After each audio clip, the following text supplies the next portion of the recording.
மயிறு பணம் இருக்குன்னு கேக்குறேன். என்ன மயிறு பணம் இருக்கு? என்ன மயிறு மாத்தி கேக்குறேன்? என்ன மயிறு பணம் கேக்குறேன்? என்ன மயிறு பணம் கேக்குறேன்னு கேக்குறேன். உள்ள வந்து போதுற. விடுங்க. என்ன மயிறு கட்டுரை பண்ணிட்டு இருக்கேன் பாக்குறேன். என்ன மயிறு கட்டுரை பண்ணிட்டு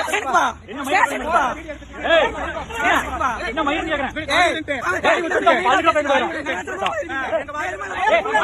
ஒரு மயிறு இப்ப திருநங்கைகள் வந்து நிறைய வயலன்ஸ் இறங்கிட்டு இருக்காங்க. ஒருத்தவங்க காசு கொடுக்கலையா அதோட போயிடணும், அதை விட்டுட்டு அவங்க வந்து மிரட்டுறது, ட்ரெஸ் தூக்கி காட்டுறது, அப்படியே அடிக்க வர்றது, இதெல்லாம் வந்து இப்ப கொஞ்ச நாளாவே இந்த திருநங்கைகள் நிறைய செய்ய ஆரம்பிச்சிட்டாங்க. இந்த பையனை ஒரு திருநங்கை வந்து காசு கிட்டத்துக்கு இவன் தரமாட்டேன்னு சொன்னதுக்காக வந்து வெட்டுன்னு வெட்டி இருக்குது ஒரு திருநங்கை. இதே மாதிரி ஒரு பொண்ணை திருநங்கை அடிச்சதற்கு இது மாதிரி நிறைய வன்முறைகளை திருநங்கைகள் பண்ணிக்கிட்டே இருக்காங்க. இதுல இன்னொரு விஷயம் என்னன்னா, திருநங்கை வந்து தனித்தனி கூட்டமா இருப்பாங்க. அவங்களுக்குள்ள வந்து அந்த கேங் வாராவே நிறைய இடத்துல நடந்துட்டு இருக்கு. அதோட வீடியோ தான் நீங்க இப்ப பாக்குறீங்க. இந்த திருநங்கைக்கு நான் ஒரு ரெக்வஸ்ட் கேட்கிறேன். நீங்க போய் காசு கேட்கறீங்க, அவங்க தரலையா சரின்னு போயிருங்க. அதை விட்டு அவங்க மிரட்டுறது, அவங்களை அடிக்கிறது, இந்த மாதிரி பண்றது ஒரு கேவலமா உங்களுக்கு தெரியலையா?